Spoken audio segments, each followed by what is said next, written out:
નમસ્કાર દોસ્તો, આજથી 72 વર્ષ પહેલા 18 જાન્યુઆરી 1952ના દિવસે કર્ણાટક રાજ્યના એક નાનકડા ગોપીનાથમ નામના ગામમાં એક છોકરાનો જન્મ થાય છે. તમે સૌથી પહેલા આ ગોપીનાથમ ગામની લોકેશનને સમજી લો. આ ગામ કર્ણાટક રાજ્ય અને તમિલનાડુ રાજ્યની બોર્ડર જોડે આવેલું છે. તે છોકરાનો જન્મ એક ગરીબ ઘરમાં થાય છે. એક એવો પરિવાર જે ખેતીવાડી અને પશુપાલન કરીને પોતાનું ઘર ચલાવતો હોય છે. એ છોકરાનું આખું બાળપણ ગોપીનાથમ ગામની આજુબાજુના ઘંઘોર જંગલોમાં વીતી રહ્યું હોય છે. જેમ જેમ એ છોકરો મોટો થતો ગયો તેમ તેમ એને જંગલની ઘણી બધી જાણકારી મળતી ગઈ અને હથિયાર વાપરવા, બંદૂક ચલાવવી, હન્ટિંગ કરવું એટલે કે જાનવરનો શિકાર કરવો એનો શોખ બની ગયો. મોટો થઈને એ લાલ ચંદનના લાકડાનું સ્મગલિંગ એટલે કે લાલ ચંદનને 2 નંબરમાં વેચવા લાગ્યો. અને ખાલી આટલું જ નહીં, તે ગેરકાનૂની શિકાર પણ કરતો હતો અને તેનાથી પણ પૈસા કમાતો હતો. દોસ્તો, અમુક સમયની અંદરમાં જ એણે અને તેના પોતાના અન્ય શિકારી સાથીઓ ભેગા મળીને 2000 થી પણ વધારે હાથીઓનો શિકાર કરીને તેના દાંતને બ્લેક માર્કેટમાં વેચીને કરોડો રૂપિયા કમાવી લીધા હતા. અને ખાલી પોચિંગમાંથી જ નહીં, પરંતુ ચાઇના અને જાપાન જેવા ઇન્ટરનેશનલ માર્કેટમાં પણ લાલચંદનનું સ્મગલિંગ કરીને ત્યાંથી પણ કરોડો રૂપિયા બનાવી લીધા હતા. ટૂંકમાં જે બંદાએ 2 નંબરના ધંધાની શરૂઆત પોતાના ગામની આજુબાજુના જંગલમાંથી કરી હતી, તેનો પ્રભાવ હવે 1980 આવતા ખૂબ વધી ગયો હતો. દોસ્તો, એમ કહેવાય છે કે એ બંદો એ જંગલોમાં જીવિત રહેવા માટે એટલો બધો ફિટ અને પરફેક્ટ બની ગયો હતો કે ખાલી અવાજ સાંભળીને જ કહી દેતો કે કયું જાનવર આવી રહ્યું છે અને તે કેટલું દૂર છે. ટૂંકમાં તે આખા જંગલના રગરગથી ઓળખીતો હતો. હવે સામાન્ય વાત છે કે કર્ણાટક, તમિલનાડુ અને કેરળના જંગલોમાં આટલું બધું 2 નંબરમાં ચાલી રહ્યું હોય તો ત્યાંની પોલીસ હાથ ઉપર હાથ મેકીને શાંતિથી તો બેઠી નહીં હોય. ત્યાંની પોલીસ પણ પોતાની તરફથી પૂરું જોર લગાવતી હતી. પરંતુ મુદ્દાની વાત એ છે કે પોલીસ એ બંદાનો વાળ પણ વાંકો ના કરી શકી. પૂરા 30 વર્ષ સુધી એ બંદાને પકડવાનો ટ્રાય કર્યો, છતાંય પોલીસ એ બંદાને ના પકડી શકી. સૌથી પહેલો લાભ એ બંદા જોડે એ હતો કે તે 3 રાજ્યોની બોર્ડરોના જંગલોમાંથી પોતાનો 2 નંબરનો ધંધો ચલાવી રહ્યો હતો. એટલે જ્યારે પોલીસ આવતી ત્યારે તે બંદો એક રાજ્યમાંથી બીજા રાજ્યમાં જતો રહેતો અને પોલીસ પોતાના અધિકાર ક્ષેત્રના કારણથી અથવા એરિયા રિસ્ટ્રિક્શનના કારણથી બંધાઈ જતી અને તે બીજા રાજ્યમાં ના જઈ શકતી. એ બંદા જોડે બીજો લાભ હતો જનતાનો સાથ એટલે કે ત્યાંના લોકોનો સપોર્ટ. એ જંગલોના જે ગામોમાંથી તે પોતાનું કામ ચલાવતો હતો તે ગામોના લોકો તેને રોબિન હુડ માનતા હતા. બેરોજગાર લોકોને તેને રોજગાર આપ્યા હતા અને જે લોકો ભૂખમરીના કારણે મરતા હતા તે લોકોને તેને પોતાની ગેંગમાં જોડીને ચંદનના લાકડા કાપવાનું કામ આપ્યું હતું અને આ કામની બદલે તે તેને પૈસા આપતો. અને દોસ્તો, આ પૈસાના કારણથી તે ગામના લોકો તે બંદા માટે એક ખબરીનું કામ કરતા હતા. જ્યારે પણ પોલીસવાળા તે બંદાને પકડવાનો પ્લાન બનાવતા ત્યારે તે ગામના લોકો પહેલાથી જ એ બંદાને જણાવી દેતા અને તે ભાગી જતો. અને આ કારણથી પોલીસવાળાના બધા જ પ્લાન ફેલ થઈ જતા. જેમ જેમ પોલીસવાળા અને ફોરેસ્ટ ઓફિસરો આ બંદાને વધારે ને વધારે ટાર્ગેટ કરતા ગયા તેમ તેમ આ બંદો નોર્મલ બુટલેગરમાંથી એક ખતરનાક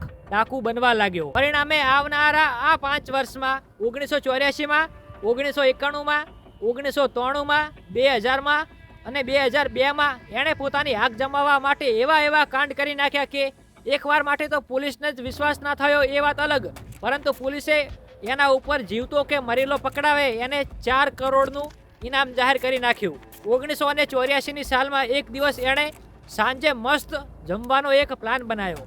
હકીકતમાં દોસ્તો, તે હાલમાં 32 વર્ષનો થયો હતો અને તે એક એવા માઇન્ડસેટ વાળો માણસ હતો કે તેને કોઈની અંદર કામ કરવું જ નથી. પોતાની જાતને બધા લોકલ ગુંડાથી ઉપર ઉઠાવવા માટે તેણે એક ષડયંત્ર એટલે કે તેણે એક ચાલ ચલી. એક દિવસ તેણે જંગલમાં જમવાનું ગોઠવ્યું અને એ એરિયાના બધા જ લોકલ ગુંડાઓ અને ડાકુઓને એમ કહીને આમંત્રણ આપ્યું કે ખાલી જમવાનો જ પ્રોગ્રામ છે, હું તમને ખાલી ખાવા માટે બોલાવું છું.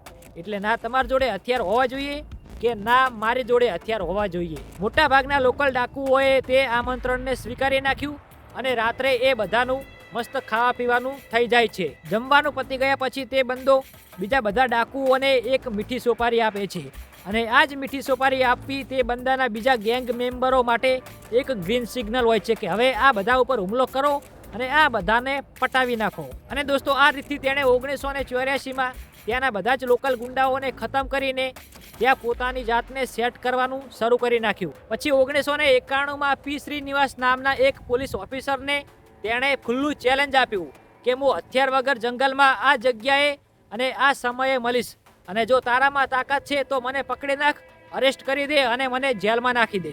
પી શ્રીનિવાસ એ પોલીસ ઓફિસર જેમને કીર્તિ ચક્ર મળી ગયેલ છે, એમણે આ ખુલ્લા ચેલેન્જને સ્વીકાર્યું અને જંગલમાં ગયા. દોસ્તો, દગો એટલે કે છેતરીને તે ડાકુએ પી શ્રીનિવાસનું માથું ધડથી અલગ કરી નાખ્યું અને તેમની હત્યા કરી નાખી.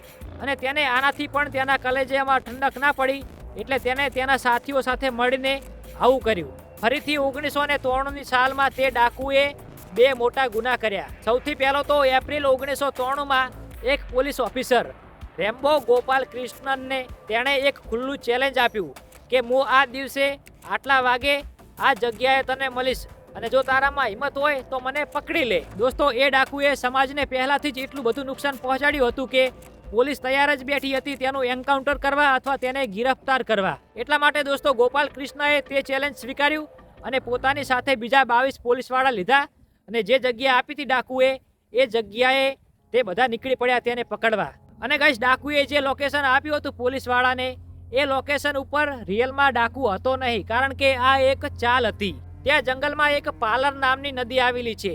તે નદી ઉપર એક પુલ છે અને તે પુલથી થોડાક જ દૂર રસ્તા ઉપર ડાકુના સાથીઓએ એક લેન્ડમાઇન એટલે કે એક બોમ્બ ગોઠવી નાખ્યો હતો.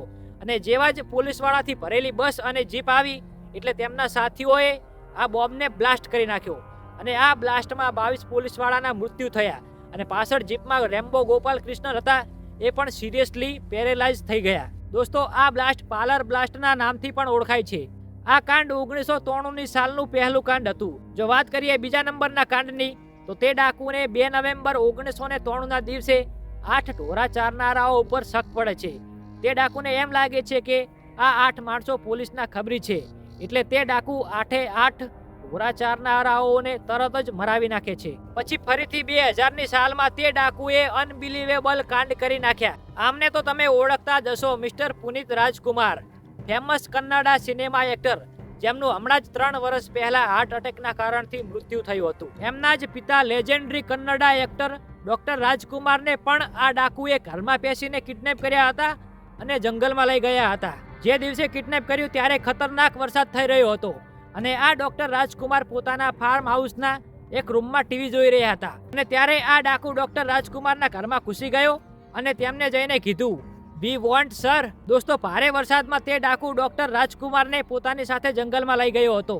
તે ડાકુના મનમાં એ હતું કે જો હું મોટા માણસોને કિડનેપ કરીશ તો મને આના બદલામાં ઘણા બધા પૈસા મળશે. અને ગાઈસ, તે ડાકુએ ડોક્ટર રાજકુમારને 1-2 દિવસ સુધી કિડનેપ નતા કર્યા પરંતુ પૂરા 108 દિવસ જંગલમાં રાખ્યા હતા, એટલે કે 3.5 મહિનાથી પણ વધારે. અને જ્યારે ડોક્ટર રાજકુમારને છોડ્યા ત્યારે તે ડાકુને 30 કરોડ રૂપિયા મળ્યા હતા. દોસ્તો, એવી જ રીતે વર્ષ 2002માં કર્ણાટકના એક મિનિસ્ટર એચ નાગપ્પાને આ ડાકુએ કિડનેપ કર્યા હતા. તે ડાકુએ મિનિસ્ટર એચ નાગપ્પાના બદલામાં પોતાના સાથીઓને જેલમાંથી છોડાવવાની માંગ રાખી હતી. એચ નાગપ્પાને કિડનેપ કરે ઓલરેડી ઘણા મહિના થઈ ગયા હતા. પછી અચાનક એક દિવસ મિનિસ્ટરના ઘરે એક કેસેટ આવે છે.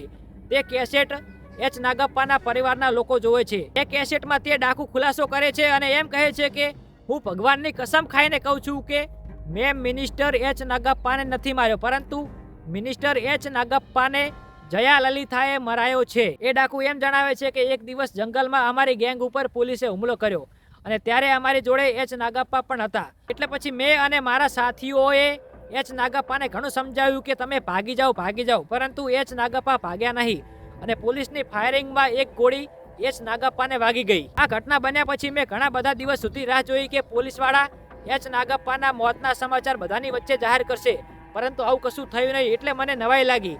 એટલા માટે હું અત્યારે આવો વિડીયો બનાવી રહ્યો છું, એટલે કે આ કેસેટ તમને મોકલી રહ્યો છું. અને દોસ્તો, આના પછી જયા લલિતા, જે એ વખતના તમિલનાડુના મુખ્યમંત્રી હતા, એમના ઉપર લોકોનું અને નેતાઓનું દબાણ બનવા લાગે છે કે એક એવો ડાકુ જેણે 120 લોકોના મર્ડર કર્યા છે, જેમાં પોલીસવાળા પણ સામેલ છે, જેણે 2000થી પણ વધારે હાથીઓની હત્યા કરી છે, એટલે કે શિકાર કર્યો છે. એક એવો ડાકુ જેણે કરોડો રૂપિયાના લાલચંદનને 2 નંબરમાં વેચ્યા છે. એ ડાકુ આખિરકાર પકડાતો કેમ નથી આટલા બધા ગુના કર્યા છતાંય? ફાઇનલી જયા લલિતાએ આ ડાકુને પકડવા માટે એક STF ટીમ બનાવી, એટલે કે સ્પેશિયલ ટાસ્ક ફોર્સ. ગાઈસ, આ STF ટીમનું ખાલી એક જ કામ હતું, જીવતો અથવા મરેલો ગમે તેમ કરીને તે ડાકુને પકડવો. મુદ્દાની વાત એ છે કે આ STF ટીમ એટલા માટે સ્પેશિયલ હતી કારણ કે આ STF ટીમને લીડ કરી રહ્યા હતા આ કહાનીના હીરો આઈપીએસ કે વિજયકુમાર. કે વિજયકુમાર વર્ષ 1985 થી 1990 એ સમયના આપણા ભારતના વડાપ્રધાન રાજીવ ગાંધીના સ્પેશિયલ પ્રોટેક્ટ ગ્રુપ એટલે કે એસપીજી કમાન્ડોના ભાગ રહી ચૂકેલ હતા. પછી દોસ્તો આ એસટીએફની ટીમ તે ડાકુની પાછળ હાથ ધોઈને પડી ગઈ. એમણે સૌથી પહેલું કામ એ કર્યું કે એ ડાકુના એક ખાસ માણસને સામ દામ દંડ ભેદનો ઉપયોગ કરીને પોતાની તરફ કરી નાખ્યો અને તેને પોતાનો ખબરી બનાવી નાખ્યો. અને દોસ્તો એ ડાકુને પોતાનો ઇન્ટરવ્યૂ આપવાનો અને પોતાની જાતને લોકોની સામે રાખવાનો ઘણો બધો શોખ હતો અને એનો આ જ શોખ એના ઉપર ભારે પડી ગયો. ધ્યાનથી સાંભળજો કઈ રીતે. ગાઈસ, અસલમાં એક દિવસ પોલીસ સ્ટેશનમાં મીટિંગ ચાલુ હતી અને તે મીટિંગમાં પ્રોજેક્ટર ઉપર તે ડાકુનું ઇન્ટરવ્યૂ ચાલી રહ્યું હતું અને બધા પોલીસવાળા એ વાત ઉપર ચર્ચા કરી રહ્યા હતા કે તે ડાકુને કઈ રીતે પકડી શકાય. એ મીટિંગમાં કે વિજયકુમાર પણ હાજર હતા. ત્યારે કે વિજયકુમારે નોટિસ કર્યું કે જ્યારે તે ડાકુ પત્ર વાંચી રહ્યો હતો ત્યારે તે ડાકુ પત્રને વારંવાર આગળ પાછળ કરતો હતો. એટલે કે નક્કી તે ડાકુની આંખોમાં કંઈક પ્રોબ્લેમ હતી. તેનાથી તે ડાકુને પત્રના શબ્દ બરાબર દેખાતા નહોતા. દોસ્તો કે વિજયકુમારે ઘણું બધું સમજ્યું, વિચાર્યું અને પછી એક મસ્ત તગડો પ્લાન બનાવ્યો. એ ડાકુના જે અમુક ખાસ માણસો જેમને વિજયકુમારે પોતાની તરફ કરી નાખ્યા હતા એમના દ્વારા તે ડાકુની ખરાબ આંખોનો ઈલાજ કરવા તે ડાકુને મનાવી લીધો. દોસ્તો તે ડાકુ પોતાના માણસો ઉપર વિશ્વાસ કરીને અને પોતાની આંખોના ઈલાજને ધ્યાનમાં રાખીને તે જંગલમાંથી બહાર શહેરમાં ઈલાજ કરાવવા માટે તૈયાર થઈ જાય છે. આંખના ઈલાજ માટે તે ડાકુને ધર્માપુરીથી સલેમ જવાનું હોય છે. કેમ કે આ બધું એક પ્લાન હતો. એટલે ના તો કોઈ ત્યાં દવાખાનું હતું ના તો કોઈ એમ્બ્યુલન્સ. આ એમ્બ્યુલન્સ જે ડાકુને લેવા ગઈ હતી એ એમ્બ્યુલન્સ પણ એસટીએફ વાળાએ મોકલી હતી. અને દોસ્તો આ એમ્બ્યુલન્સ નકલી હતી એટલે એ એમ્બ્યુલન્સ ઉપર સ્પેલિંગ પણ ખોટો લખાઈ ગયો હતો. સલેમની જગ્યાએ સેલમ લખી નાખ્યું હતું. ગાઈસ, તે એમ્બ્યુલન્સનું નામ કુકુન હતું. એટલે તે ડાકુને પકડવાનો જે આખો પ્લાન હતો તેનું નામ પણ ઓપરેશન કુકુન રાખવામાં આવેલું હતું. ફાઇનલી તે એમ્બ્યુલન્સ જંગલમાંથી ઈલાજ માટે શહેર જવા નીકળી જાય છે. અને ગાઈસ, એ એમ્બ્યુલન્સના જે ડ્રાઈવર અને કો ડ્રાઈવર હતા એ બંને એસટીએફના પોલીસવાળા હતા અને એમ્બ્યુલન્સની અંદર તે ડાકુ અને તેના 2 સાથી હતા. અને દોસ્તો પોલીસવાળા પાસે તે ડાકુને પકડવાનો આ છેલ્લો અને સૌથી બેસ્ટ મોકો હતો. એટલે એસટીએફના પોલીસવાળાએ તે ડાકુને પકડવાની પહેલાથી જ બધી તૈયારી કરી નાખી હતી. એમણે શેરડીથી ભરેલા એક ટ્રકને રસ્તાની વચ્ચે આડું કરીને આખા રોડને બ્લોક કરી નાખ્યો હતો. જે જગ્યાએ રસ્તાને બ્લોક કર્યો હતો ત્યાં સાઈડમાં એક નાનકડી સ્કૂલ હતી. એટલે અમુક પોલીસવાળા સ્કૂલ પર ચડી ગયેલા હતા, અમુક પોલીસવાળા ખેતરમાં સંતાઈને રાહ જોઈ રહ્યા હતા. અને દોસ્તો તે લોકેશનથી 3 કિલોમીટર દૂર એસટીએફની એક વાન પણ ઊભી હતી. કારણ કે જ્યારે ડાકુની એમ્બ્યુલન્સ આગળ નીકળે તે રસ્તા ઉપરથી ત્યારે તે એસટીએફની ટીમ આગળ જાણ કરી શકે. અને ગાઈસ, બધા એસટીએફના પોલીસવાળા પ્લાન પ્રમાણે પોતાની પોઝિશનમાં તૈયાર હતા. પછી શું હતું, પોલીસવાળાએ જેમ વિચાર્યું હતું તેમ રોડ બ્લોક હતો. એટલે એમ્બ્યુલન્સ ત્યાં આવીને ઊભી રહેતા જ ડ્રાઈવર અને કો ડ્રાઈવર જે એસટીએફના પોલીસવાળા હતા તે ઉતરીને ભાગી ગયા. પછી બાકીના એસટીએફના પોલીસવાળાએ એમ્બ્યુલન્સને ચારે બાજુથી ઘેરી લીધું અને અનાઉન્સમેન્ટ કરીને તે ડાકુને વોર્નિંગ આપતા કહ્યું કે સરેન્ડર કરી નાખ. પરંતુ દોસ્તો તે ડાકુ માન્યો નહીં. પછી શું, એસટીએફના પોલીસવાળા જેમ પહેલાથી વિચારીને આવ્યા હતા એ પ્રમાણે ફાયરિંગ ચાલુ કરી નાખ્યું બધાએ. એસટીએફના પોલીસવાળાએ તે એમ્બ્યુલન્સ ઉપર 338 ગોળી ચલાવી હતી અને અંદર જે ડાકુ અને તેના 2 સાથીઓ હતા તેમને માર્યા હતા. અને દોસ્તો આ એક રિયલ ઘટના હતી. શરૂમાં સાંભળતા બધા લોકોને એમ લાગશે કે શું આ પુષ્પા મૂવીની રિયલ સ્ટોરી તો નથી ને? તો દોસ્તો જવાબ છે નો. આ કહાની સાઉથ ઇન્ડિયાના સૌથી મોટા ડાકુ વીરપ્પનની છે. આ પછી એ વાત અલગ છે કે જ્યારે આ પુષ્પા મૂવી રિલીઝ થયું ત્યારે ઘણા બધા લોકોએ એમ કીધું હતું કે આ પુષ્પા મૂવી સાઉથ ઇન્ડિયાના સૌથી મોટા ડાકુ વીરપ્પનની રિયલ લાઈફ ઉપર બનેલી છે. એ જ ડ્રેસ, એ જ સ્ટાઇલ, એ જ 2 નંબરના કેસ. તો દોસ્તો કેવો લાગ્યો વિડીયો કોમેન્ટ કરીને જણાવજો અને આ વિડીયોને લાઈક કરવાનું અને અમારી ચેનલને સબસ્ક્રાઇબ કરવાનું ના ભૂલતા. ઓકે.